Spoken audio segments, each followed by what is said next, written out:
All. I want to talk more about the situation with Nick Burns, former Undersecretary of State during the last Bush administration. Mr. Burns, thanks for joining us.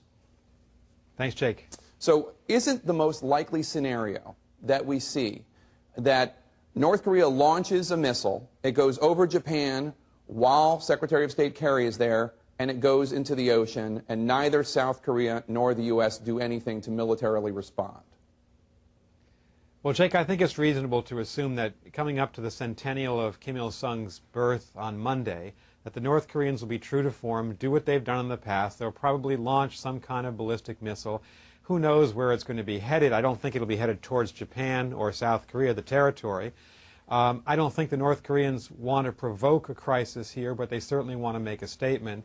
And in that respect, the United States has had to do two very different things over the last week. It's been a tough balancing act. They've had to be very tough and firm, as Secretary Kerry was today, in saying that we'll defend our allies, South Korea and Japan, and saying that the United States, of course, is the stronger party here. And yet, on the other hand, you saw that we're trying not to provoke the North Koreans. This is a very untested, inexperienced young leader there. And Secretary Kerry said there is a possibility of talks, but he framed it, I thought, in a very effective way. He said only if, in the process of those talks, North Korea goes back to denuclearization, that is, it rolls back its nuclear program. So I think the administration has hit both notes in a very effective way.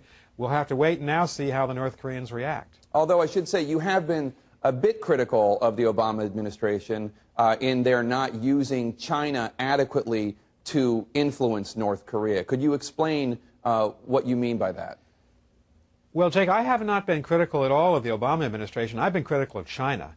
Okay. China is the country that has the greatest influence on North Korea here through the provision of food and fuel to the North Korean economy. And North Korea could not exist without that Chinese support. And I'm concerned that the Chinese government, at least on the surface, has not been pushing hard enough on the North Koreans to cease and desist. And I would also say that Russia has this obligation because Russia has a trade and military relationship with North Korea. And so I think it's really incumbent upon those two countries to use their influence to contain this very irresponsible young leader in North Korea. So do you think there's anything the U.S. could be doing with China to encourage them to take more action, or do you think our hands are tied there?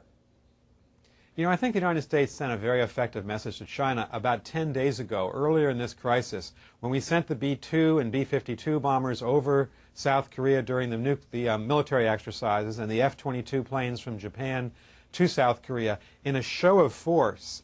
And that was really also a message to the Chinese. You need to get into this conflict in order to pull the North Koreans back, or else the United States will have to do what it must do by treaty, and that is to show support and, if necessary, defend Japan and South Korea, who are defense allies and treaty allies of the United States. And perhaps the Chinese have been more engaged. It doesn't appear to be, although there are indications both from Foreign Minister Lavrov, the Russian Foreign Minister today, and President Xi Jinping a couple of days ago, that they're frustrated by the North Koreans, because who in their right mind would support a leader in North Korea who threatens an incendiary attack on Manhattan and threatens Austin, Texas, and threatens Seoul, South Korea?